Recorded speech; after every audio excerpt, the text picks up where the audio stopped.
No hicimos ningún corte para poder terminar a tiempo. Les queríamos comentar en primer lugar, antes de dar comienzo a este tercer panel, que me acaban de informar que hoy la legislatura aprobó los lineamientos de este proyecto de código y le dio a la Comisión Interpoderes un año para sancionar la próxima reforma, así que esto es de hoy. Así que nos vamos a tener que poner a trabajar. Sí, bueno. Este panel se denomina, o digamos, vamos a tratar el derecho procesal y el derecho de familia, que también hablábamos hoy de la especialidad, y en un primer término va a hablar la doctora Laura Vega, que es abogada, que trabaja mucho en el ámbito del derecho de familia y que participó y colaboró con todo lo que fue la comisión esta que elevó estas observaciones a la legislatura. Así que Laura, te damos la bienvenida.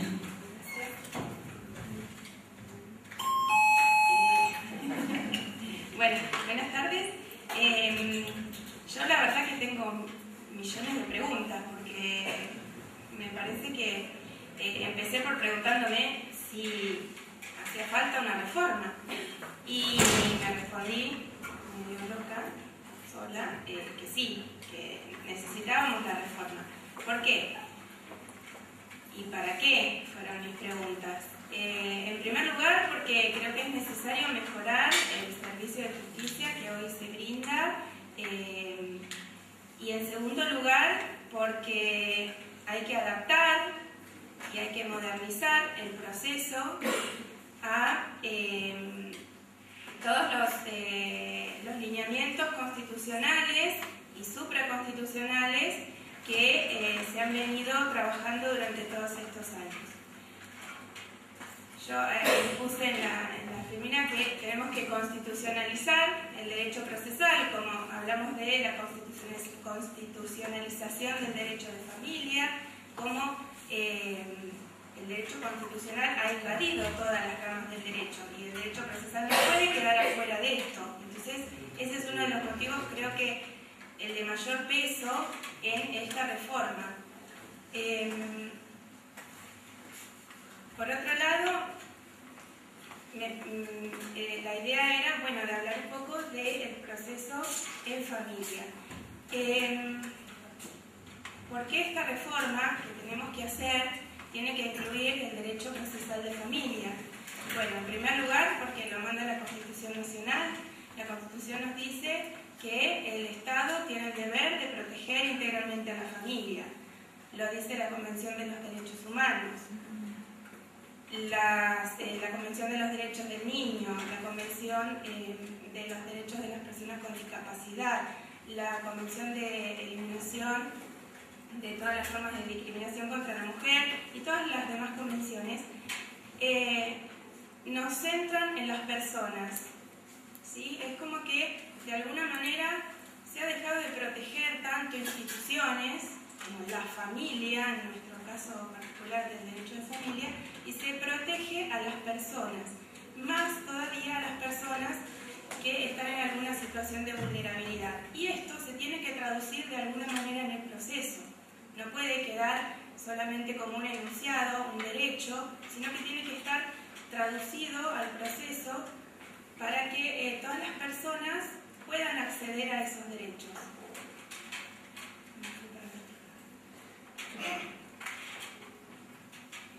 Y un poco lo que comentaba el doctor Iñiguez hace un rato, estos cuestionamientos respecto de si es constitucional o no que el Código de Fondo legisle sobre cuestiones procesales. Esto lo planteamos en las reuniones que tuvimos y bueno, están planteados, estaban en el Código Viejo, echadas así, cuestiones procesales por todo el código, y están presentes y con mucha más fuerza en este nuevo código. ¿Y por qué? Bueno, este nuevo código, como dije recién, que trata de proteger más a la persona que a la institución en sí, nos brinda estas herramientas procesales para garantizar que en todas las provincias haya un mínimo de principios procesales que se respeten, para que todas las personas de todo el territorio puedan acceder plenamente a estos derechos a través de la garantía del proceso, como decía recién el doctor Pascuarelli. La Corte, ya esto lo dijo en 1920 y pico, no me acuerdo la fecha, pero que el Congreso tiene facultades para dictar normas mínimas de procedimiento. Específicamente, en el derecho de familia, el Código Nuevo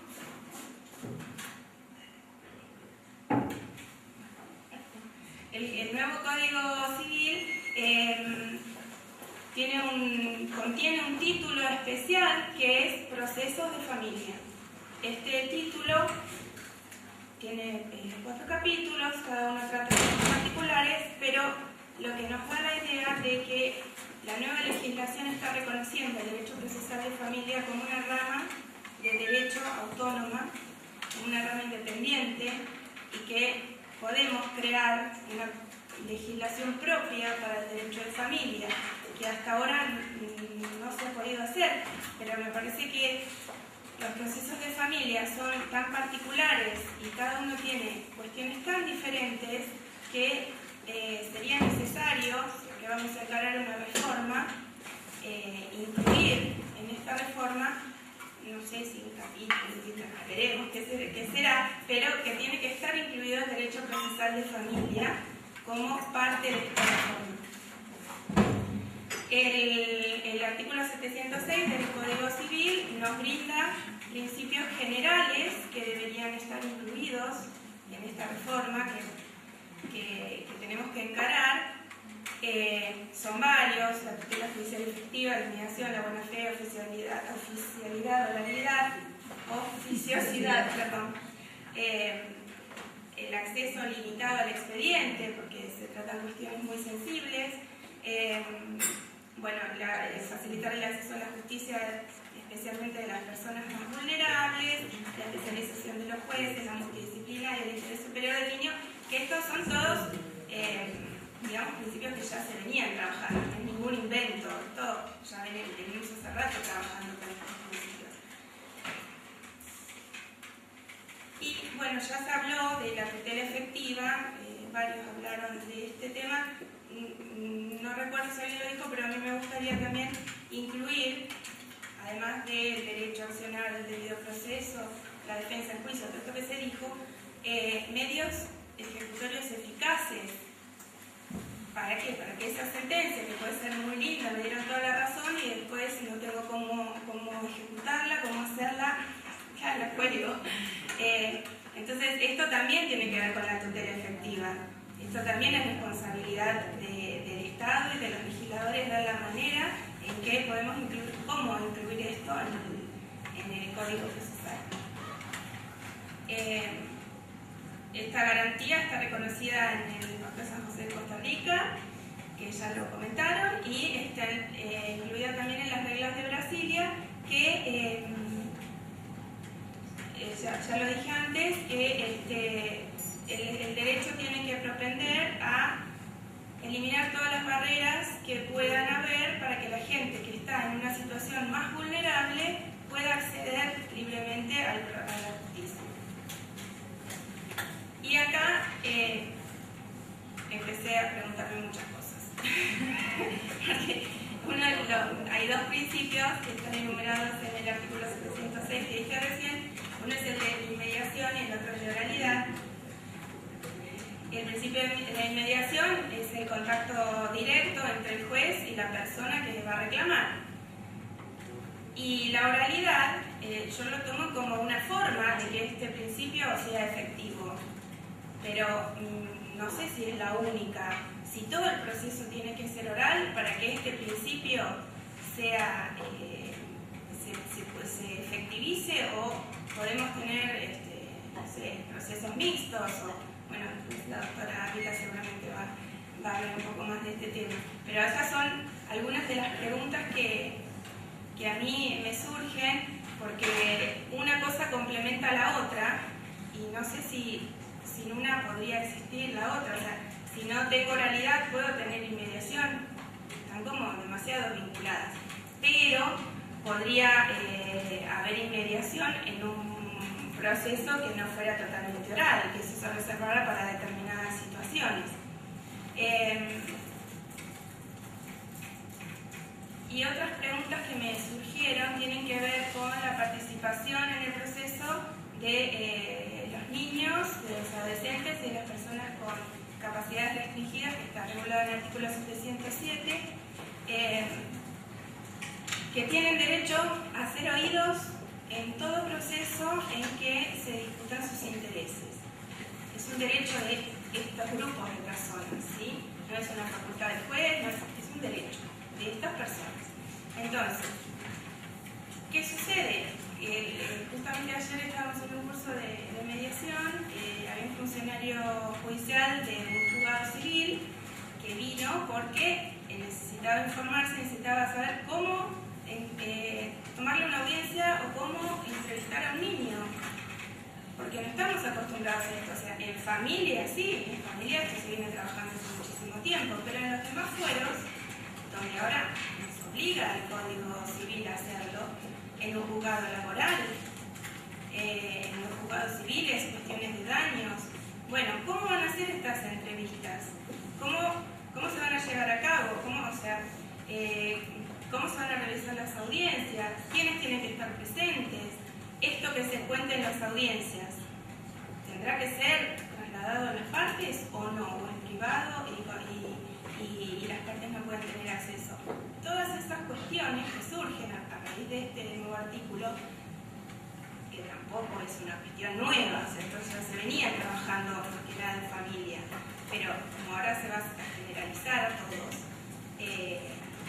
tendría que estar reguladas de alguna manera como para que todo el mundo sepa cómo trabajar estas cuestiones.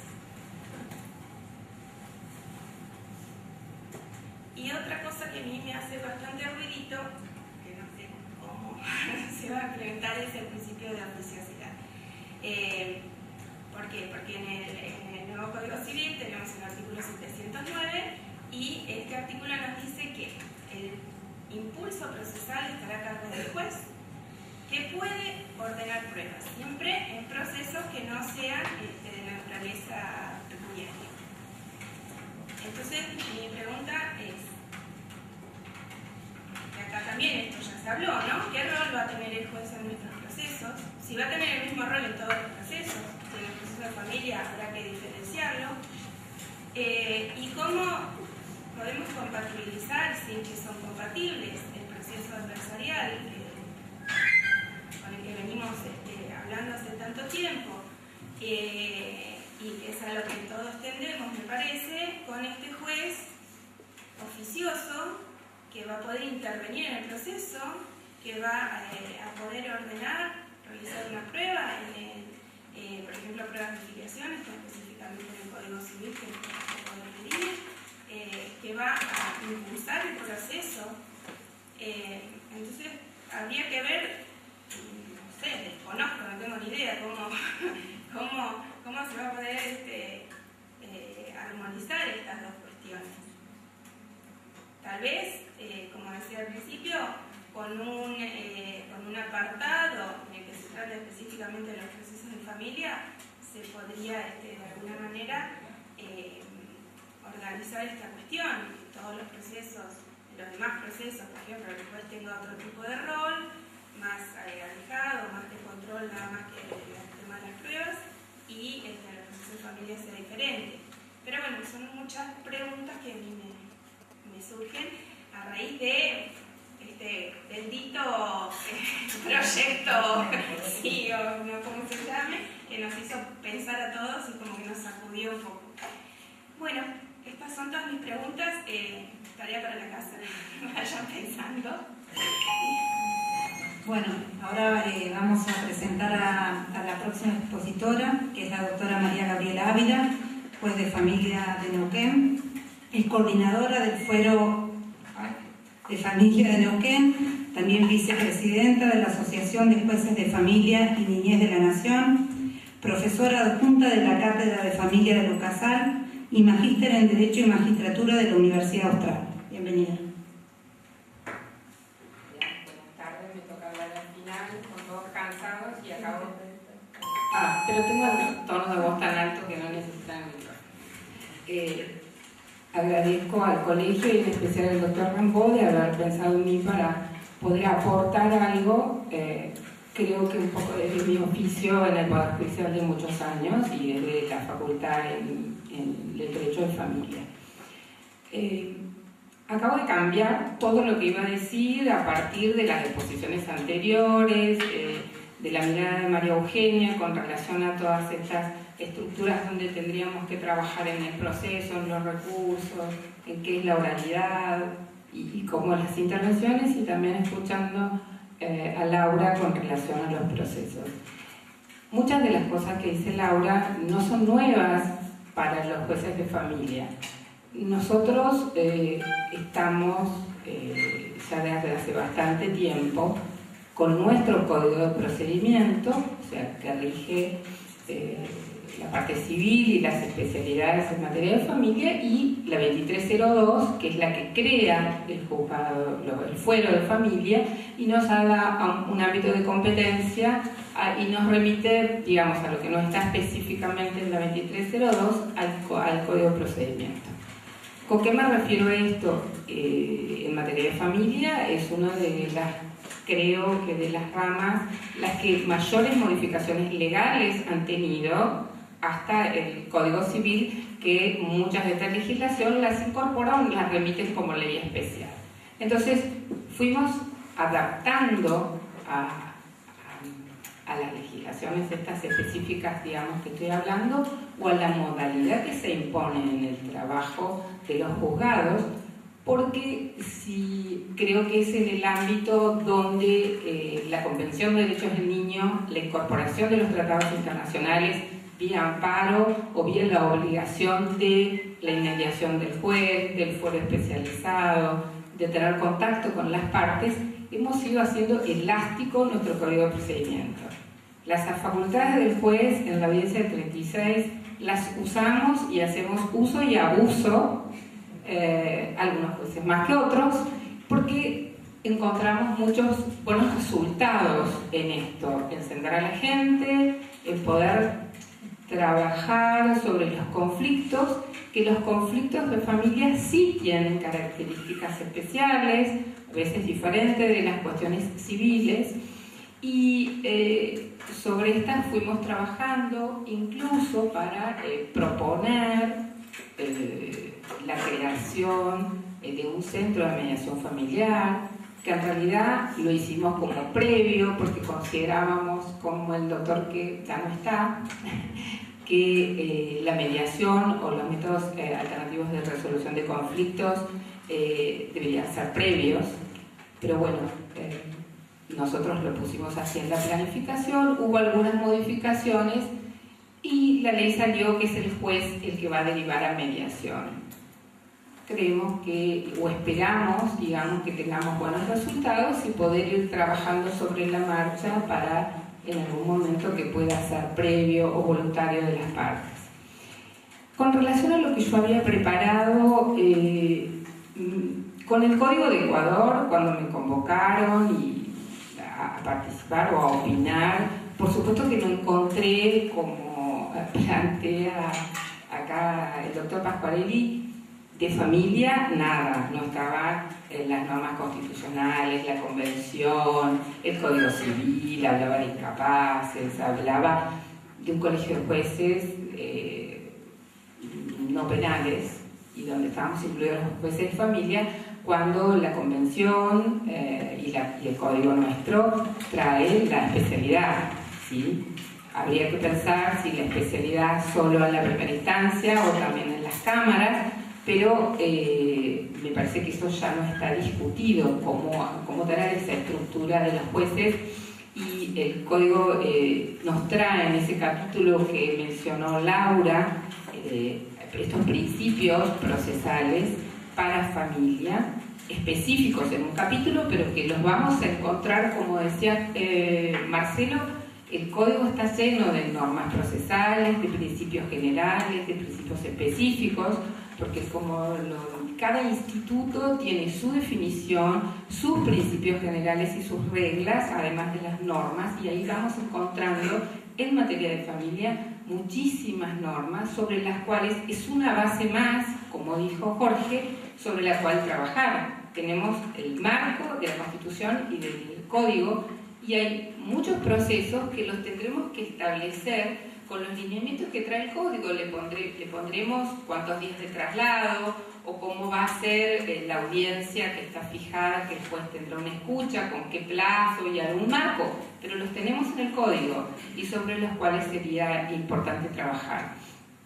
Volviendo un poco al esquema, para no, digamos, no repetir cosas que ya se dijeron, había entonces que, yo creo que en vez de, yo no puedo trabajar a partir del Código de Ecuador.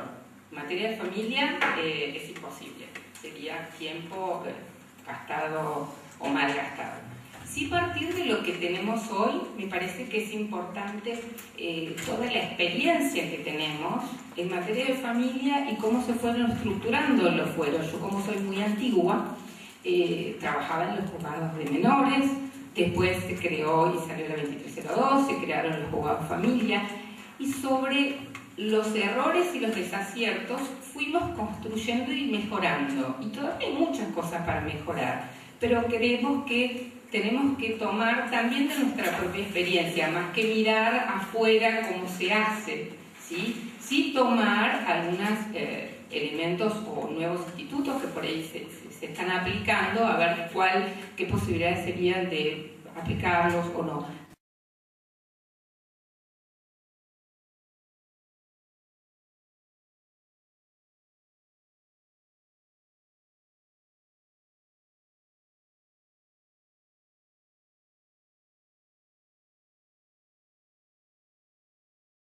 Me parece que tenemos que trabajar fundamentalmente en el marco de las convenciones, de la Constitución y del Código. Y trabajar también sobre las cosas que el Código de Procedimiento nuestro hoy tiene. Habría que modificarlo porque no podemos trabajar con el Código Civil, en materia de familia, con el Código de Procedimiento que tenemos hoy. Lo fuimos tratando de adaptar. La Ley de Salud Mental nos modificó el Código Civil. Hoy, digamos, lo tenemos en el Código Civil, o sea, nos modificó el Código Civil viejo. ¿Y qué hacíamos? Tenemos un procedimiento para las declaraciones de incapacidad y las inhabilitaciones del viejo código que no se condicen con la Ley de Salud Mental. Tuvimos que adaptar, porque era un código que no estaba derogado, qué hacíamos con las pericias que el Código de Procedimiento dice, porque no está derogado, que tienen que estar firmadas por 3 médicos psiquiatras. Y hoy el Código Civil y la Ley ya de Salud Mental nos habla de pericias interdisciplinarias, nos está marcando un montón de pautas como la designación de un abogado, que es una defensa técnica que tiene la persona a la cual se le va a restringir la capacidad, que en el Código de Procedimiento, si aplicamos el Código de Procedimiento Civil, no lo tenemos. Tenemos una figura de un curador provisorio que ha desaparecido, tenemos las figuras de, si se mantienen las declaraciones de incapacidad con otras características, y se va a procesos de restricción de la capacidad. Entonces, tendríamos que pensar qué procesos especiales tenemos en nuestro Código de Procedimiento hoy que sí o sí requieren inmediata modificación. Porque estamos hablando del año que viene, estamos hablando de cuestiones de oralidad, y yo estoy hablando de cuestiones que hoy tenemos que sacar sentencias adaptando un procedimiento del cual no está previsto. Y tenemos que hacerlo los efectos de cumplir con el Código Civil y con las convenciones. Por ejemplo, en materia de restricción a la capacidad, ¿sí? Hay que reestructurar todo, y eso sí o sí no hay que dilatarlo y hay que hacerlo. No es una discusión de una postura o de otra, me parece. Tenemos procesos especiales dentro de nuestro código, por ejemplo, el proceso de alimentos. Hoy hay normas que no se adaptan a lo que trae el Código Civil. Por ejemplo, desde el momento de la retroactividad de la sentencia. El Código de Procedimiento nuestro dice desde la interposición de la demanda. El Código Civil trae una norma que dice que la sentencia es retroactiva de alimentos desde la interposición de la demanda o 6 meses antes si hubiera un reclamo fehaciente. Hoy no tenemos eso en la normativa de nuestro procedimiento. Eso pongo un ejemplo como cualquiera, digamos. Tenemos que pensar entonces qué procesos especiales, además de los previstos y de los cuales habría que modificar o no, habría que incorporar como procesos especiales.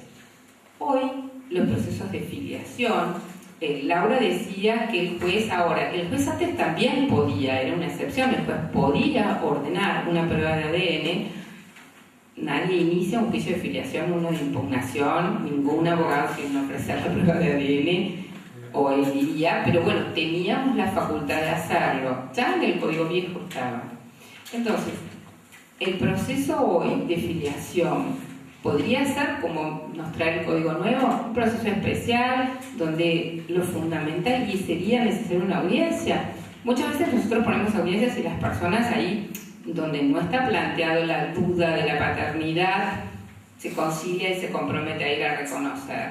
Pero si no fuera ese el caso, ¿es necesario audiencias, testigos? Hay una prueba de ADN que hacer, o sea, podríamos pensar en implementar algo mucho más efectivo de, bueno, ¿cómo sería ese proceso?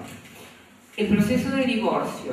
Hoy el doctor Pasquarelli decía, el proceso de divorcio desapareció de lo que era el Código de Procedimiento nuestro, o sea, hoy lo tenemos y habrá que instrumentarlo. Los jueces hoy, ¿qué hicimos? Nos pusimos de acuerdo a cuál era el plazo que le íbamos a dar, porque el requisito es, presentó la demanda pidiendo el divorcio sin ningún tipo de causales, esto ya está más que dicho. Tengo que presentar una propuesta, ¿sí?, reguladora de los efectos del divorcio. Los jueces, yo podría rechazar el límite, no lo hacemos, nos pusimos de acuerdo. Si alguien presentara sin esta propuesta, lo que se hace es cumpla con los recaudos del artículo tanto. Una vez que se presenta, dijimos, bueno, damos un traslado. ¿Por cuánto tiempo? El código dice un traslado, porque es un código civil, no hay un plazo. Nuestro código de procedimiento no nos daba una respuesta. Los jueces, por lo menos en la primera circunscripción, nos pusimos de acuerdo y le damos traslado por 10 días, como si fuera un proceso sumario. Pero no está escrito en ningún lado. Nadie planteó nada, pero es así.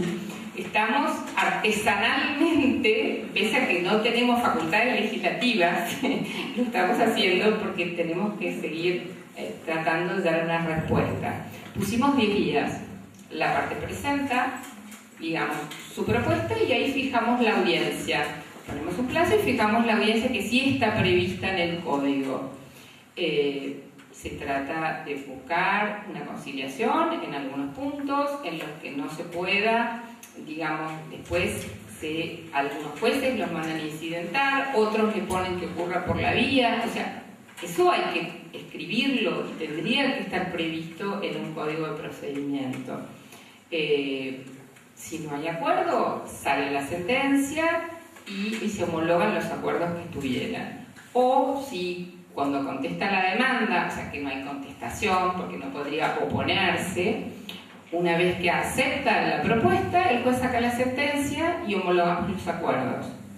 Pero vuelvo a decir, tenemos pautas genéricas en el Código Civil y no tenemos un procedimiento.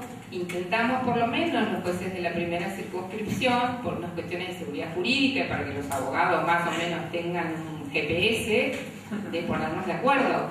Pero es importante y sería necesario hacerlo. Por eso, planteado de otros fueros, habría que discutir si es necesario o no. Desde familia, y como lo hablábamos cuando nos juntamos con el jefe del Poder Judicial, nosotros lo necesitamos. Después discutiremos, o sea, o podremos discutir qué es la oralidad, cómo van a ser las audiencias, pero hay algunos puntos en que se necesita, no hay discusión.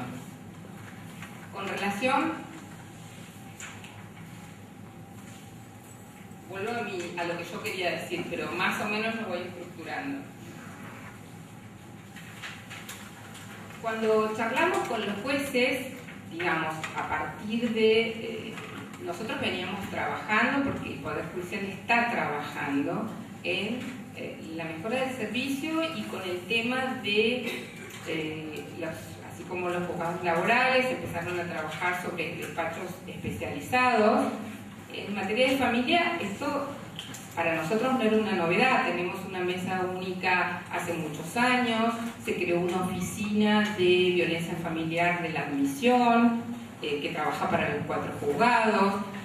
A su vez después se creó, y a partir del resultado de lo que veíamos nosotros los jueces cuando fijábamos audiencias para controlar las medidas cautelares, vimos que cuando mayor control o audiencia, que era la manera de controlar que habíamos encontrado, porque eran oficiosos muchos de estos, y muchos de estos procesos no tenían el abogado que venía a pedir o mantener, veíamos que teníamos mejores resultados.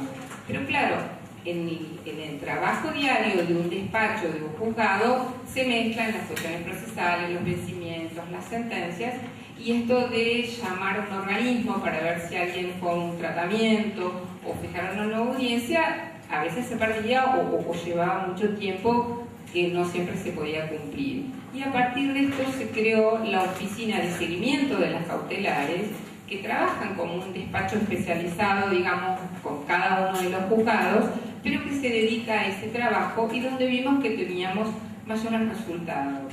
Hoy se ha pedido al Poder Tribunal, en ese marco de las oficinas especializadas, que se llama concurso al jefe de la Oficina de Violencia Familiar y se concentre en esa oficina todo lo que es el despacho que tiene que ver con los procesos de violencia familiar, que va a seguir el juez al que le corresponda trabajando en eso, pero dando una mejor respuesta, una respuesta directa a ese tipo de problemática.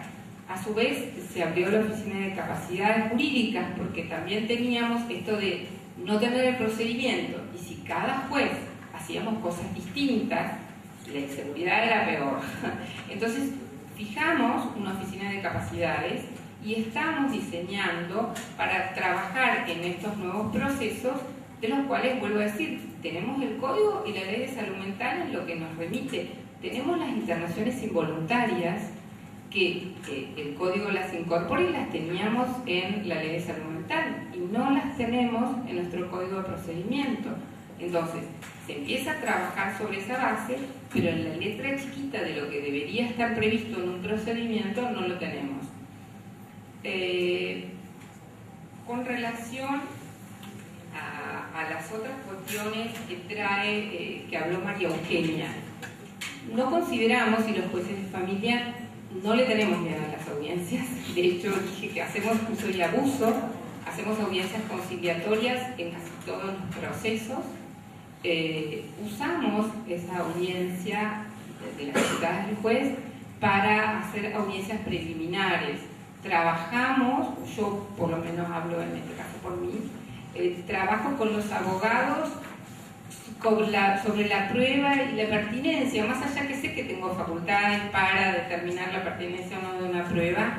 Me parece que es importante y nos sentamos y lo hablamos, determinamos qué es lo que está controvertido, y de lo que está controvertido qué es lo pertinente para lo que yo tengo que resolver.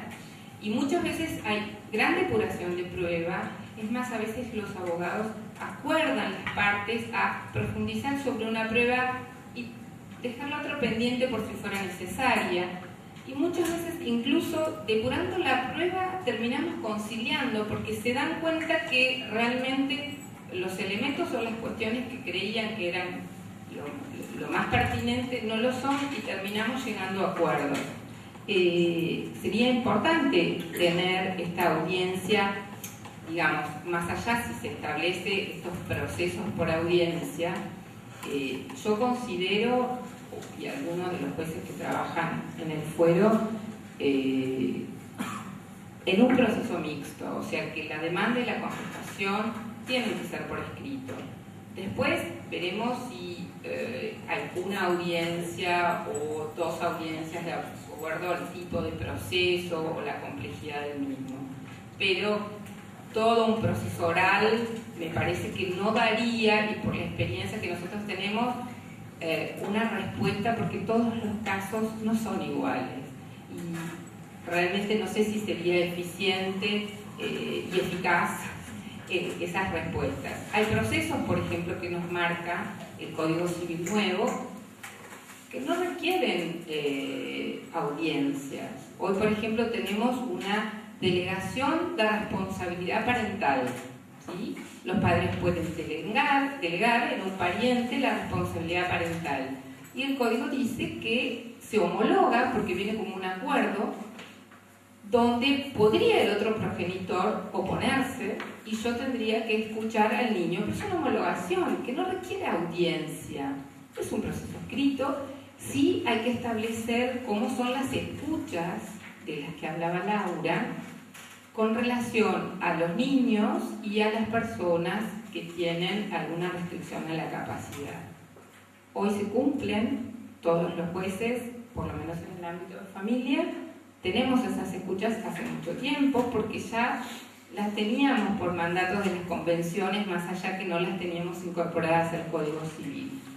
Pero tendremos que pensar si esas escuchas, en el caso, podrían ser filmadas, porque si cuando se apela, si yo voy a tomar la voz del niño como un elemento, digamos, formador de mi opinión, al momento de revisar una sentencia, como en la Cámara, sin perjuicio que puede convocar al niño, que ahí tendríamos otro tema, el de convocar permanentemente y la revictimización, pero lo que desarrolló conmigo no necesariamente sería lo mismo porque pasó el tiempo, porque hay otras, digamos, las consecuencias de una decisión también impactan en el niño al momento en que la Cámara lo escuche. Y esto viene aparejado de esto que hoy hablaba o hablaron varios de qué recursos tenemos, ¿no? Porque uno podría pensar cuál sería la reforma ideal, pero tenemos que saber qué recursos reales tenemos, porque si no, estas reformas de las cuales uno no tiene previsto salas de audiencia, cámaras Gesell, filmaciones que después puedan ser revisadas, arma toda una estructura para algo que, porque ahí no hay recursos. Hoy, por ejemplo, sería importante que los jueces podamos tomar la prueba, esto de la inmediación que decía Jorge, la inmediación es el juez en la prueba, yo tomo audiencias conciliatorias, audiencias preliminares, pero no puedo estar en todas las, como la estructura que tenemos hoy, no puedo estar tomando todas las audiencias de prueba. Se necesitarían más jueces, sería importante, pero bueno, tendríamos que pensar si dentro de este marco de esta reforma van a estar los recursos suficientes. Hoy vemos los problemas que tienen el Código de Procedimiento Penal con el tema de las audiencias que se caen, la falta de audiencias, los problemas de notificaciones de la oficina judicial. La idea, uno tiene que aprender de las cosas que no nos salieron bien, entonces creo que tendríamos que pensar también en esas cuestiones. También hablamos, y hay otras, hoy hablaban de las uniones civiles. Dentro de lo que había que tener en cuenta, nosotros la competencia la fija la 2302, no están contempladas las uniones civiles y está el Código Civil, la fija dentro de las competencias de los procesos familiares. Todas las compensaciones, reclamos, atribuciones del hogar conyugal, que no sería el hogar convivencial que hoy trae el nuevo código, o sea que tendríamos que revisar todas las cuestiones de competencia de la 2302 en consonancia con el Código Civil. Y a su vez, ese título que habló Laura también habla de las competencias, fundamentalmente trae el centro de vida del niño, y nos cambia las competencias que conocíamos del viejo código, ¿sí? Que también deberían estar contempladas en nuestro Código de Procedimiento. En materia de restitución internacional, el Código Civil trae en el artículo, creo que 2600, nos habla de las pautas con relación a los que deben seguir el convenio de la Haya en materia de restitución, de colaboración, de ubicación y de implementación. Tendríamos que pensar, yo soy juez de red, ¿sí? Para el Poder Judicial me designó como juez de red en la red internacional de jueces. Hoy, cuando más allá de la colaboración, que es mi función, cuando un juez con competencia en familia tiene que trabajar un tema de restitución, yo asisto al juez en la capacitación o la capacitación que yo recibí en la Corte en materia de restitución. Pero tendríamos que pensar si no es importante que tengamos un procedimiento, porque no tenemos un procedimiento, suponemos que es el más breve, y entonces ahí el juez dice, bueno, escucho al chico, si me estás diciendo que dentro del artículo 12 para las excepciones hay una situación de riesgo, entonces bueno, hago una evaluación psicológica, y empiezan a pensar cómo. Sería importante entonces pensar si no sería bueno tener un proceso específico que contemple todos los recaudos de la restitución de la Haya y toda nuestra normativa. Son todas cuestiones, y en esto estoy con muchos interrogantes, pero me parece que es lo que tendríamos que sentarnos a pensar en materia de procesos de familia. Con relación al capítulo y lo que Laura les hablaba, hablaba de los principios generales que trae el título octavo: tutela judicial efectiva, inmediación, buena fe, lealtad procesal, oficiosidad. Este artículo de la oficiosidad es un tema complicado en cuanto, ella decía, el código dice, ella le faltó un pedacito. En el tema de la oficiosidad, habla que el juez puede, esto de ordenar prueba o tener este rol oficioso, en los casos en que no sean estrictamente de naturaleza patrimonial y entre personas capaces. ¿Sí? O sea, que ya nos está delimitando que esta oficiosidad la deberíamos tener en procesos donde hay involucrados niños, niñas y adolescentes o personas de capacidad restringida, ¿sí? Aunque no tengan declaración de tal. Nos está marcando esto. Un poco es lo que hablaba hoy Marcelo con el caso Furlan, que ahí la jurisprudencia de la Corte Interamericana le dice a Argentina que es responsable y que el juez, amparándose en que era un proceso de partes y que no fue la actividad procesal que tenía el padre en representación de ese niño, fue, digamos, lo que ocasionó el resultado en la dilación del proceso. ¿Cómo vamos a trabajar la oficiosidad? ¿Cuál es el límite de esa oficiosidad para que sea este juez imparcial? Porque eso es un límite que tenemos que tener, porque el juez no es parte. Yo puedo, digamos, trabajar sobre reservar las garantías de esa persona vulnerable, pero ¿cuál es el límite? Me parece que son todos temas a discutir, o cuando hay planteos de que el juez en la oficiosidad tenemos que ordenar y hacer determinadas cuestiones por ahí que no habían estado pedidas, o que el juez considera, digamos, no hay una pretensión, denuncia una situación, por ejemplo en materia de familia, denuncia una situación y que el juez tome las medidas que considere convenientes. ¿Cuál es el límite? Me mira Jorge. Es bastante difícil, pero bueno, me parece que va a ser una tarea muy interesante el poder, tanto los jueces como los abogados, empezar a trabajar en esas cuestiones.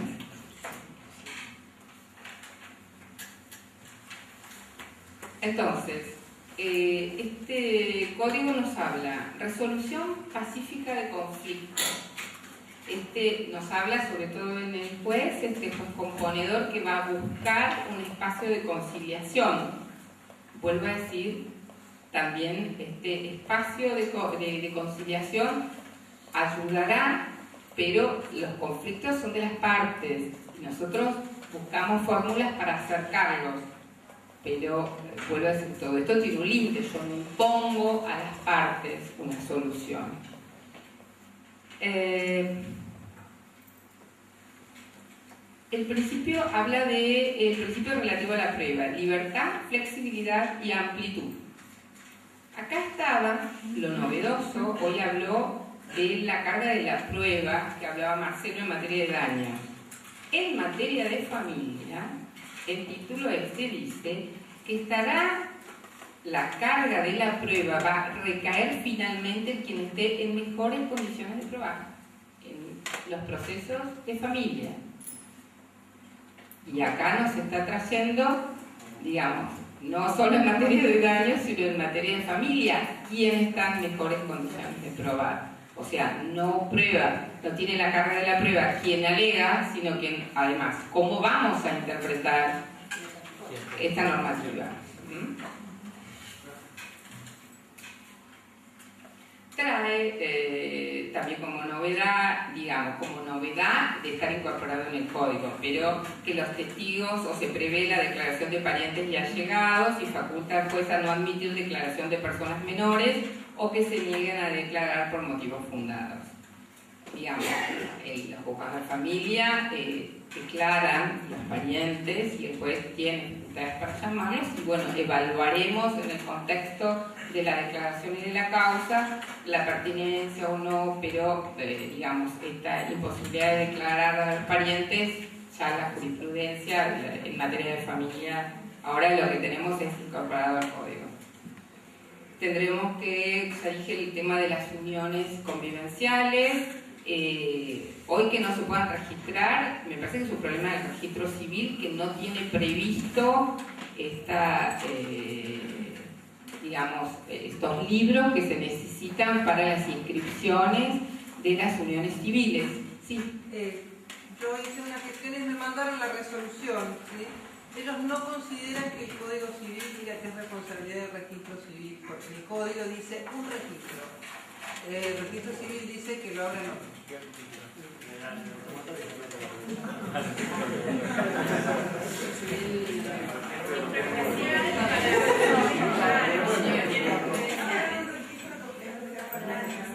Bueno, pero, a ver, sentido común se fue hoy, con el dije a Lorenzo, pero si el registro debe tener, hoy ustedes saben que los matrimonios pueden optar por una separación de bienes. En realidad, a ver, el sistema de comunidad es el que rige, y la posibilidad, con materia supletoria, digamos, uno puede elegir una separación de bienes. E incluso cuando hace un acuerdo con relación a un inventario y demás, tiene que estar inscripto, y esa opción, a ver, uno puede hacerla de forma previa e inscribirla en el registro, o hacerla en el momento que la ceremonia, digamos, que opta a este régimen de separación. O uno podría mutar después de un año, digamos, si es un matrimonio que recién se inicia, podría cambiar su sistema de sociedad conyugal o en comunidad a uno de separación de bienes. No está prevista esas inscripciones, pero son inscripciones que van y que las tendrá que abrir un libro, el registro civil, y tenerlo. Y en las uniones convivenciales también. Pero no creo que otro registro siga estando. No, respecto de este punto que se está planteando. A mí me parece que a veces encontramos demasiado o tenemos demasiada esperanza en la solución mágica de que vamos a cambiar la ley o una norma, todo se va a arreglar. Pero acá apareció otro punto que bien marcó el doctor Pasquarelli, que es la cuestión de qué recursos tenemos para hacer aplicación de esa ley que supuestamente va a solucionar todo. Pero hay otro punto que me parece que muchas veces lo veíamos, y es qué voluntad hay en las personas que ya están en el sistema para que ese sistema mejore. Porque esto de la inscripción, o sea, son tres cosas, no es solo la ley. No, comparto. El tema de la buena voluntad, porque en esto del registro, a mí no, es sencillamente que no hay buena voluntad. Porque a mí el tema de familia, y la hablando de esto, de la experiencia que hoy les decía, en temas de familia, me pasó una cosa casi peor. Me pasó que se dictó una medida de protección respecto de una persona, respecto de los bienes registrables de una persona, la quise inscribir en el registro de la propiedad inmueble, que es una entidad administrativa que integra el Poder Judicial, pero es administrativa, y en vez de inscribir la medida de protección, como dice el Código Civil, directamente a la persona que había que proteger, le anotó una inhibición general de bienes. Sí, conozco, me contaron. Y encima de pero eso parecía para Sasha, la empleada pública. O sea, todas estas figuras de... No, desconozco el caso, pero estas figuras, por ejemplo, el no estar previstas. Nosotros, la ley de salud mental ya traía esta posibilidad de restricciones en la capacidad de nombrar, o sea, las restricciones en la capacidad ahora las tenemos en el Código Civil, pero así como proceso o restringir la capacidad, antes era una declaración de incapacidad o una inhabilitación, pero sí estaba la posibilidad de nombrar apoyos, o sea, no nombra un curador, digamos, como representante o como el que asiste a la persona, sino esta posibilidad de apoyos. Pero si yo pongo un apoyo a los efectos de tomar una decisión que tiene que ver con bienes, como no tienen los formularios, si no tienen previsto esto de qué es la capacidad, cuando fueron inscritos dijeron, no, eso, una inhibitoria, o sea, tengo formularios de esto y esto, como no tengo, a ver en qué lo podemos encajar, y no es una respuesta, digamos, esto es una articulación que también depende de un montón de organismos. Yo estuve hace poquito en Necochea en una jornada donde se hablaba la voz del niño en el nuevo código. Y estuvo la rectora de la Universidad Notarial Argentina. Todas estas modificaciones del código llevó también a los escribanos, por ejemplo, yo hablé del ejercicio autónomo de los derechos de los niños. Hay un montón de actos que está previsto y el código autoriza que puedan realizar los niños. Pero uno va a un escribano porque el niño que tiene 16 años o menor de edad que quiere determinado acto y no están preparados o no tienen las herramientas para estas consultas de qué cosas pueden hoy o cómo se van a instrumentar. O por ejemplo en materia de fertilidad asistida con, digamos, a los efectos de determinar las filiaciones, cómo estas conformidades que se requieren al momento de iniciar un tratamiento o al momento de una implantación, cómo esa información va a estar vía escribano para inscribir en el registro para que la fuente de la filiación sea estas técnicas de reproducción humana asistida. Los hijos son todos iguales, pero esto de que haya sido a través de técnicas hace que se impida una impugnación de la paternidad o alguna otra cuestión que sí es importante. Pero bueno, todo esto no está previsto cómo van a hacerse o en otros organismos. Por ejemplo, en el tema de migraciones. Hoy el código trae que un chico, además de la autorización de sus padres para salir del país, tiene que expresar su consentimiento en el momento de salir. Y se generó, algunos lo habían visto en los diarios, pero acá la rectora del notariado nos contaba y todo lo que hubo que hacer es porque en migraciones le tienen que preguntar y el chico firma cuando tiene más de 13 años si quiere salir del país. No estaba dónde va a dar la conformidad o cómo va a dar la conformidad. Uno puede pensar que esto es bueno del derecho de los chicos, pero muchas veces estas cuestiones también hacen a temas de la trata, ¿sí? Porque puede salir con papeles como que tiene las autorizaciones y por ahí no es el padre o lo que fuere.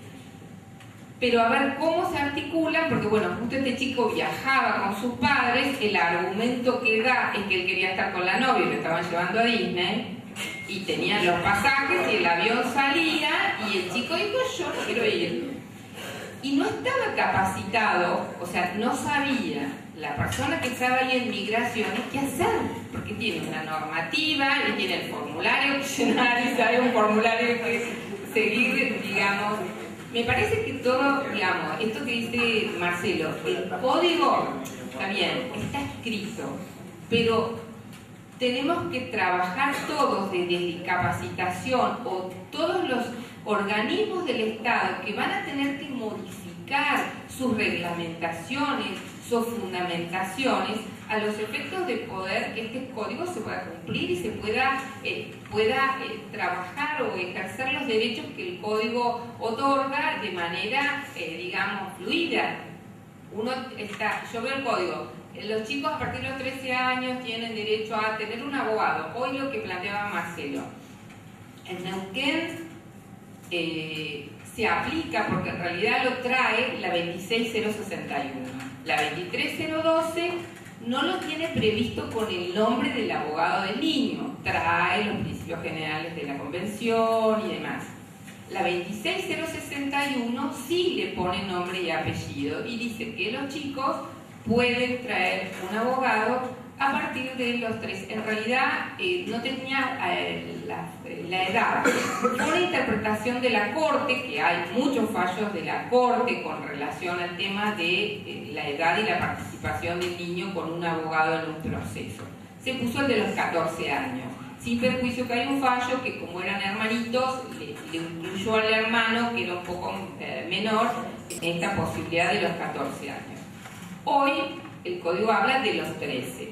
Y la 26061, acá, digamos, nosotros, cuando había un interés contrapuesto, porque el rol de la Defensoría, en algunos casos, es patrocinante, en acciones colectivas, en el otro es un ministerio, o sea, lo que hace es solicitar lo que considere que es mejor para el interés del chico, que no necesariamente es lo que el niño que tiene capacidad y juicio propio puede querer para él. Entonces, en esas cuestiones se considera que puede tener un abogado que va a hacer una defensa técnica, por supuesto dentro de los límites de lo que el patrocinante haría, digamos, de lo que el chico quiere, que no necesariamente es lo que la Defensoría considera que es el mayor interés para el chico, pero él tiene derecho a estar con un patrocinio. Acá lo que se hacía es, hay otras jurisdicciones donde el colegio de abogados tiene un equipo de abogados especializados que cuando hay que designar un abogado del niño, se recurre al listado del colegio, por ejemplo. En Neuquén eso no hay, pero hay 2 defensorías del niño. Entonces, en los procesos donde una defensoría venía ejerciendo ese rol de ministerio, por decirlo de alguna manera, cuando había que designar un abogado, se designaba a una de las defensoras de la otra defensoría, ¿sí? Pero son roles totalmente distintos. Esto que planteaba Marcelo con el tema de el código sigue en la 26061. A ver, Neuquén fue una de las primeras provincias que tuvo la 2302, que traía toda la normativa de la convención, y por eso a los jueces de familia de Neuquén se nos hizo mucho más fácil aplicar la normativa internacional que a los jueces de otras jurisdicciones cuando continuaban con la ley de patronato, ¿sí? Es una ley que fue de avanzada en muchos aspectos. Después fue la de Chubut y así. Cuando sale la 26061, pone que lo que se discutió acá en Neuquén y que fue publicado, digamos, en varios periódicos, tiene que ver con las medidas de excepción. Las medidas de excepción es cuando un juez tiene que tomar una medida a los efectos de apartar a un niño de su familia de origen por alguna situación grave. Es una medida restrictiva que uno toma de excepción, por eso se llama medida de excepción, pero la 26061 le pone que el órgano de aplicación, llámese en Neuquén Ministerio de Desarrollo Social, en otros lugares tiene otro nombre, es quien trabaja en forma previa todas las situaciones que tengan que ver con niños con relación a determinadas cuestiones. Y como se supone que es el Ministerio de Desarrollo Social quien atiende y debe resolver las cuestiones sin judicializarlas, y que judicializa cuando hay que tomar una medida extrema, por ejemplo, como apartar a un niño de su familia. Quien tiene facultades para evaluar esa situación es el Ministerio de Desarrollo Social, y en forma inmediata, en términos de 48 horas, tiene que presentar al juez para el control de legalidad y para que el juez trabaje sobre la razonabilidad y la proporcionalidad de la medida. ¿Sí? El juez, si nosotros nos fijamos, hay un código modelo de procesos de familia que hizo la doctora Carmen Mayer, Mabel de los Santos como procesalista y la doctora Herrera sobre un código de procedimiento de familia, que lo hacen siguiendo los lineamientos del anteproyecto, o sea que mucha de la normativa del código ahí está reflejada en ese código de procedimiento. Ellos plantean un procedimiento que en forma inmediata la medida de excepción, fijan a las 48 horas una audiencia con el equipo de desarrollo social que trabajó, los padres con sus abogados, la asesora, ellos tienen otro sistema, ellos tienen asesorías, y el juez y la escucha del chico al efecto de mantener la medida, establecer la proporcionalidad, la razonabilidad de la medida, y ahí empiezan a correr estos 180 días que trae el código con relación a trabajar si los padres pueden modificar estas conductas que hicieron que hoy un chico esté separado de su familia.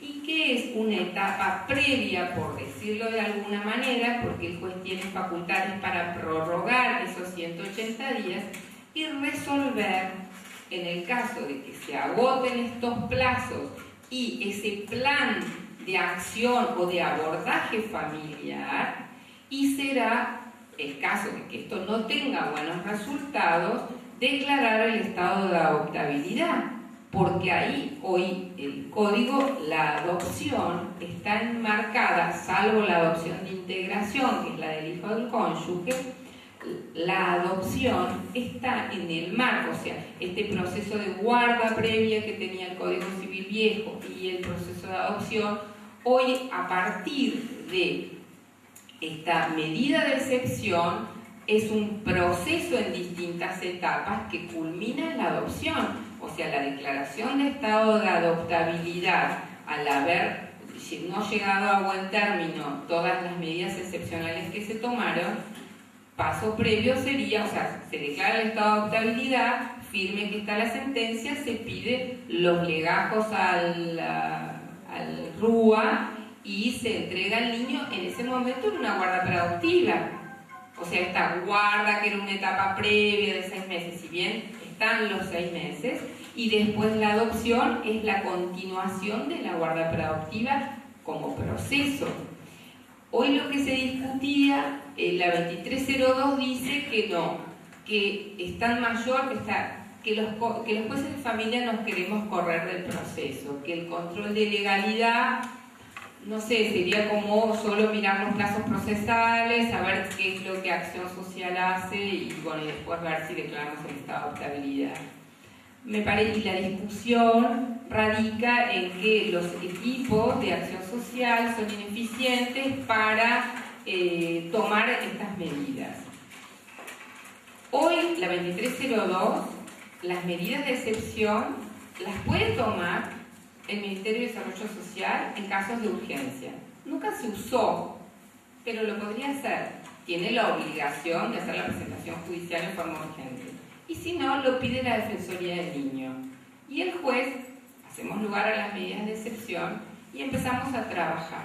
Pero si yo parto de la ineficiencia de Acción Social a los efectos de la decisión de la medida, pero estoy entregando el niño después que me piden la medida y lo institucionalizo a un órgano que yo considero ineficiente para trabajar 180 días, no sé dónde está la diferencia. En realidad lo que tenemos que trabajar es que ese órgano sea eficiente, porque ese órgano es el que tiene que trabajar con ese niño los 180 días, no quien pide la medida. Que estará bien o mal, o sea, no creo que cambie el eje, no es una cuestión ideológica de poder. La Defensoría del Niño trabaja muy bien, tiene un campo en lo extrajudicial muy grande. Me parece que lo que tendríamos que hacer es sentarnos todos a poder, por ejemplo, es otro de los procesos especiales que yo no nombré recién, pero que sería importante. El Código Civil trae estas normas que acabo yo de decir sintéticamente, el de los 180 días, la obligación del juez en la audiencia, la declaración de estado de estabilidad, cuáles son los plazos a seguir. Pero Neuquén podría, y hoy está la discusión, o sea, se generó con el tema de una ley a los efectos de los hogares que decía que se aplique, digamos, siguiendo el lineamiento del código. La 26060, el código sigue la 26061, porque además incluso la ley de Mendoza, que fue la primera antes de la 2302, adhirió a la ley 26061 con relación a quién era que la autoridad de aplicación tenía las facultades para la medida de excepción. En una postura parecida a la de Neuquén, se evaluó que no estaba en condiciones en ese momento. Entonces se llevó a un protocolo que trabajó el Poder Legislativo, el Poder Judicial y el Ministerio de Desarrollo Social, donde hicieron un año de transición. Entonces, en ese año de transición seguía tomando o pidiendo la medida el juez y las defensorías, pero trabajaron en forma conjunta con Acción Social para prepararse para que tengan los equipos a los efectos de poder trabajar esta situación. Me parece que tendríamos que sentarnos todos a, digamos, diseñar cuáles serían los mejores procedimientos. ¿Sí? Yo hablo por mí, pero también por los otros jueces. No nos corremos de no querer hacernos cargo de hecho, porque de hecho, o sea, tomar la decisión, cuando yo tomo una medida de excepción, viene pedida por la Defensoría y con los elementos muchas veces de que Acción Social ha agotado las instancias previas, y yo tomo como válidos esos informes para tomar o forman parte de mi decisión. Entonces tenemos que trabajar, digamos, en forma conjunta para mejorar estas cuestiones y poder trabajar y no generar por ahí o aparentemente estos conflictos con relación a quién toma la decisión. Me parece por ahí más importante quién toma la decisión, cómo trabajamos en ese trance para trabajar mejor para ese niño que también tiene o se merece la posibilidad de estar con su familia de origen y que tenga todos los elementos necesarios para poder superar, y en el caso de que no lo haga, bueno, también el tema de buscar una familia que pueda desarrollarse en una familia que lo contenga. Me fui totalmente de lo que tenía que decir, pero bueno, me parecía importante por lo menos que este tema era para aclararlo, esto que vino a colación con lo de Marcelo y el rol del abogado del niño. No sé cuánto tiempo tengo, me parece que me pasé totalmente. Bueno, espero que por lo menos algo les haya aportado.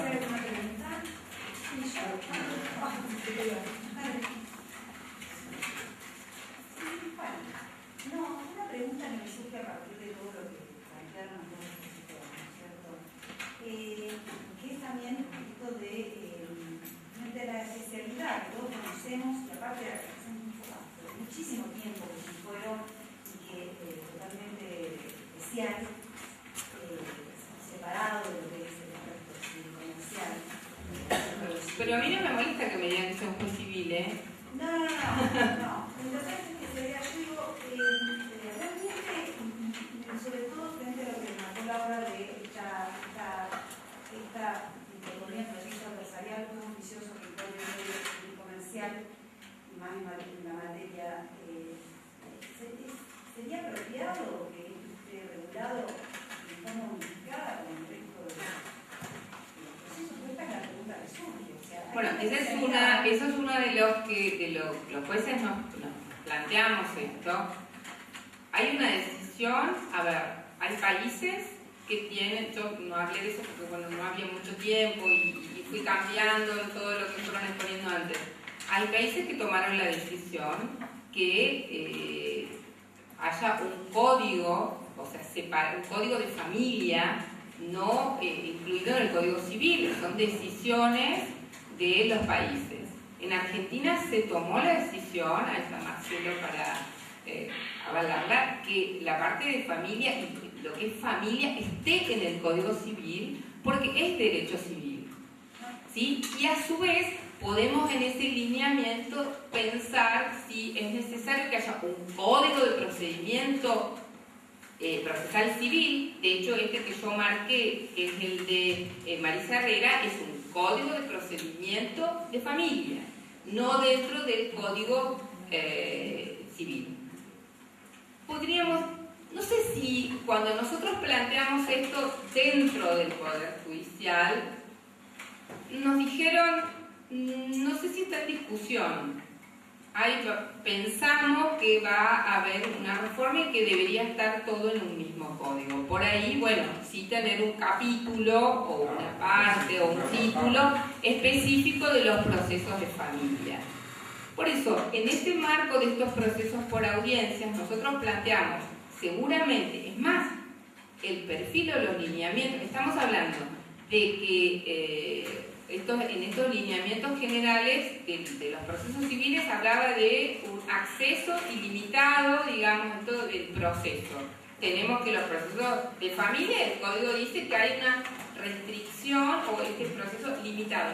Y no solo que abre a las partes, digamos, incluso trae una norma que dice que en caso de que otro juzgado o otro fuero requiera el expediente de un proceso de familia, tendrá que fundamentar, ¿sí? No sé si vieron ese pedacito, garantizar el porqué, o sea, otro juez me está pidiendo un proceso de familia y me tendrá que fundamentar por qué, o sea, hay como una protección, digamos, sí. ¿Cómo? Por eso, no sé si... hacer un código unificado para después agarrar en una parte y decir, bueno, toda esa familia no se aplica, porque digamos que son un montón. No, pero podríamos... el perfil del juez si se necesita para que eso lo discutimos, pero por ahí hay cuestiones que tenemos en común como jueces y que el código lo trae. El Código Civil, cuando habla de un instituto, te lo define, habla de, o sea, se aplican en todos los principios generales, pero vos podrás tener en una parte, digamos, los deberes y derechos de los jueces civiles en general y podremos tener alguna norma. Eso sería una discusión, nosotros lo planteamos en ese momento. También nos parece elaborar que ahora tiene una ley especial de procedimiento hoy y esto se va a incorporar de alguna manera o no. la posibilidad de compatibilizar en un mismo código todas las cuestiones que los derechos. Está bien, pero por ejemplo, si vos estás hablando de en los procesos, en la parte de prueba, una audiencia de prueba, yo no sé si sería diferente o no cómo incorporo yo la prueba documental en la audiencia, cómo se toman las testimoniales, cómo se incorpora.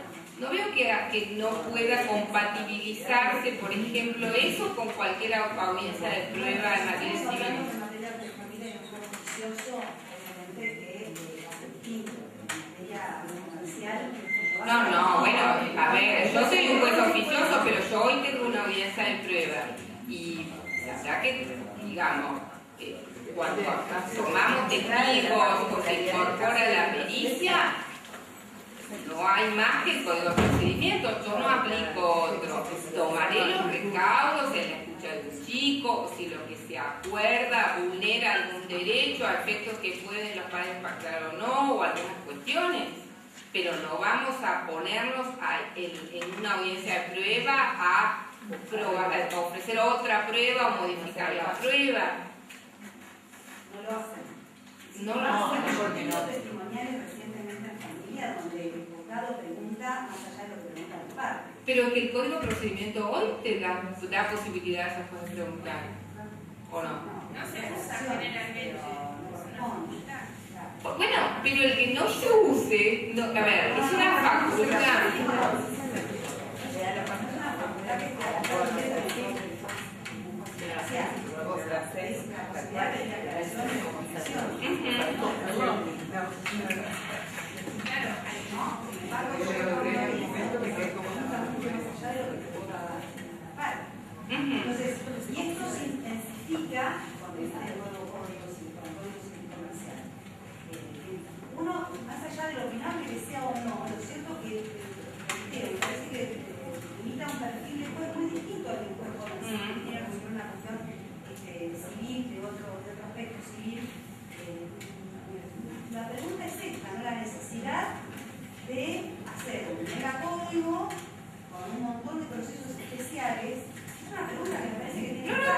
hicimos, fue la primera, Javiera, la primera que nos hicimos en los jueces de familia es, bueno, va a haber una reforma, código de procedimiento, a ver, nosotros tendríamos que hacer un código de familia, de procesos de familia, donde podemos trabajar todos estos procesos especiales que yo hablé de algunos, pero el código marca un montón de cuestiones, otros que necesitan audiencia, otros que no. Nosotros tenemos por el Código Civil un montón de venias de autorizaciones que tienen escuchas y demás, pero no son procesos controversiales que necesiten audiencia y estas cuestiones de prueba, ¿sí?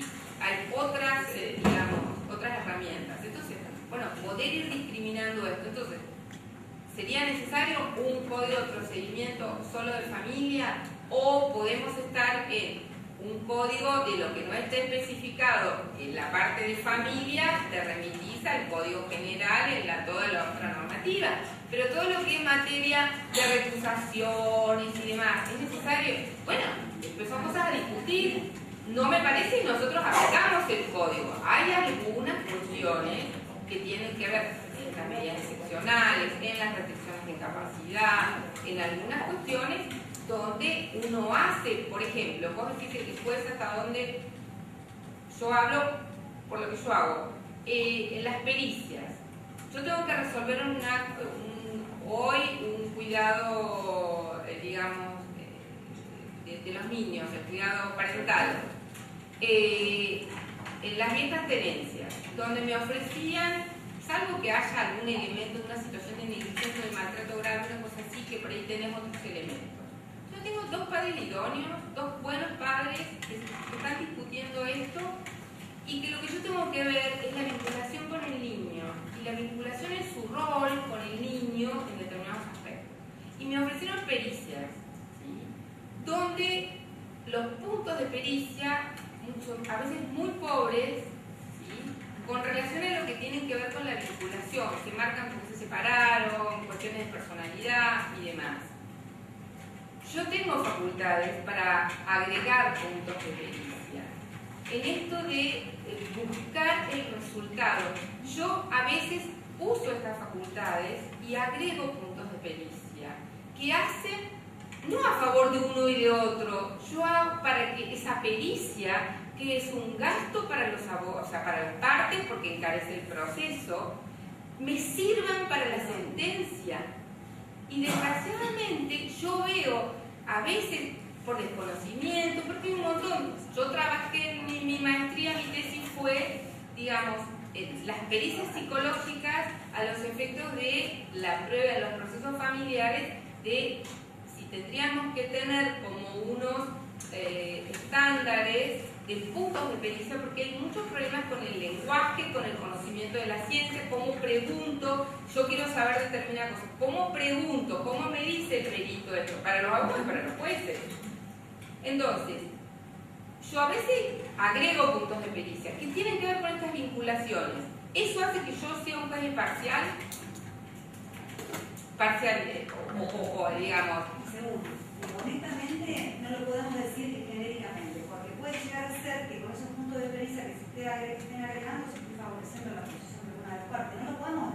En ese caso voy... No, por eso te quiero decir, pero bueno, hay muchas cosas para trabajar. En estos casos yo tengo facultades y lo que hago es hablar de las vinculaciones, que en realidad va a tener que ver, digamos, ¿no? Para que determine si un papá es de determinada manera u otro de otra. Los puntos son generales y tienen que ver con los vínculos, ¿sí? Pero bueno, esto me parece que es muy rico discutirlo. Tenemos otras preguntas allá, Gastón, para que tengo como 3 personas. No, paso. Diego y después Marcelo. Yo no paso. Diego. Yo con respecto al tema que están hablando, creo que primero tenemos que ir hacia atrás. Hablando de temas de tesis, o sea que casualmente estaba charlando con otro colega para dirigir una tesis, y el tema de tesis es la inconstitucionalidad. ¿Cómo? La inconstitucionalidad del artículo 702. Ah. Que acá, lo primero que nadie está preguntando, porque parece que estuvimos hablando y estamos dando por hecho de que la oficialidad está bien acá. Porque en realidad los pactos internacionales lo que hablan es que en estos casos las partes vulnerables deben ser protegidas por el Estado. Muchas veces cuando la representación económica necesidad de que haya un juez que pierda parte de su parcialidad para poder cumplir esa función. Y segundo, lo que nos estamos preguntando, que esto que llamamos principio en realidad son reglas, porque habla de oralidad, Sí, que no son tan amplias como son la esencia misma del proceso, sigue siendo proceso. Son más bien reglas. Porque si estas reglas no están, si nosotros estamos atados a estas reglas realmente para hacer un código de procedimiento, porque también nosotros sabemos que el tema del procedimiento es materia reservada a la provincia. El doctor Iñiguez habló de eso, que hay cosas que no se han cuestionado, pero también hay cosas que se han cuestionado. Por ejemplo, en materia penal, el tema de la probation venía en el artículo 76 bis y subsiguiente, venía reglamentada. Sin embargo, las provincias empezaron a arreglar en el Código de Procedimiento Penal la probation, porque entendí y cambiaron cosas, no es que lo copiaron y que sea idéntico, cambiaron algunas cosas y se aplicaba lo que decían que era totalmente compatible. ¿Por qué? Porque eran cuestiones procedimentales a las cuales no estaban atadas. Se daban pautas, pero las pautas son reglas que se respete, o sea, el fondo de la cuestión, que es proteger a la parte, se podría. Entonces, lo que yo me pregunto acá, y que es la pregunta, o sea, porque nosotros estamos partiendo, tiene que ser oficioso, ¿no? Realmente, ¿tiene que ser oficioso? Tenemos que preguntar, ¿nos tenemos que atar a esto? ¿Qué es ser oficioso? Oficioso es el que se inmiscuye en cosas que son ajenas a su interés, según definición de diccionario. O sea, temas que no son de su incumbencia. Pero a ver, ¿tiene que ser oficioso el juez o puede ser dispositivo y que haya otros órganos del Estado que velen por la protección de las partes cuando no es bien representado? Pues podría haber la representación política. De hecho, hoy la hay. De hecho, hoy hay un montón de órganos que protegen al menor, que protegen a las víctimas, que protegen a un montón pero vos tenés un proceso que se rige, entiendo yo, con un determinado principio. Teniendo en cuenta que está el interés superior del niño en determinados casos, en el foro de familia, ahí el juez entiendo que tiene que inmiscuirse. Distinto es que el juez en asuntos que son exclusivamente patrimoniales, que se manejan en el foro de familia, puede remitirse sin ningún tipo de inconveniente a distintos puntos y principios. Eso es lo que vos estás opinando de acuerdo a lo que dice el código. La pregunta mía es, ¿estamos atados a esto o no estamos atados a esto? Podemos no estar atados. Por eso, una cosa que yo dice es que el código, muchos de varias materias, apunta al juez el impulso procesal. Eso no quiere decir que se meta en la prueba. Claro. Son cosas distintas. Acá específicamente se refiere a la prueba. Al impulso que ordenar pruebas oficiosamente. No, en los procesos de familia el impulso. Al impulso que puede ordenar. ¿Quién puede ordenar pruebas oficiosamente? ¿Quién puede ordenar pruebas oficiosamente? No, está bien. Es interpretable. También es verdad.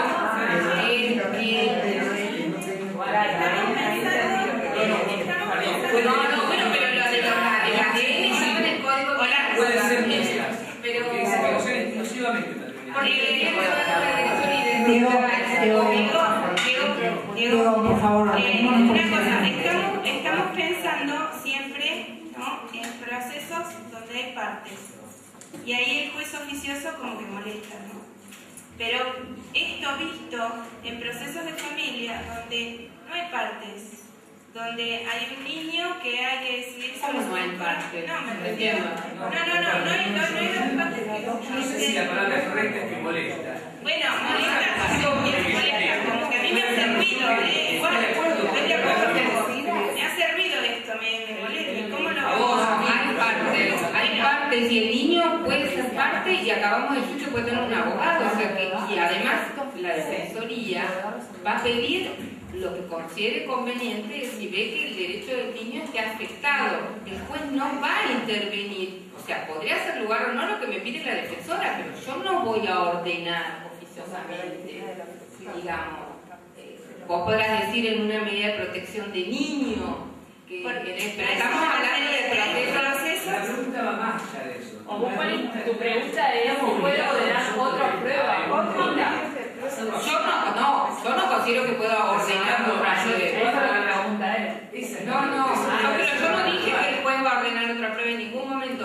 Lo que dije es que en filiación el código trae la facultad juzgada después de ordenar la prueba de ADN, que ya estaba en el código viejo, que tenía que ver con el derecho a la identidad. Que no se hace porque en realidad los abogados lo piden, pero no es que el juez va a ordenar prueba, ni nosotros ordenamos prueba ahora. Una prueba de decisión de la Federación Regional que se prueba de ADN. Pero yo jamás he tenido que ordenar una prueba de ADN porque ningún abogado que se le ocurre no hacer una prueba de ADN. Pero lo que yo lo marqué es que lo traía el código viejo y tiene que ver con el derecho a la identidad, digamos, en esto. Pero el código un bocadito nada más que me parece que cuando estamos hablando del tema, yo no hago familia en particular, pero bueno, me parece que en los temas donde están involucrados los derechos de niños y hay una convención internacional, un tema para ver es que nuestro país puede incluso comprometer su responsabilidad en el ámbito internacional.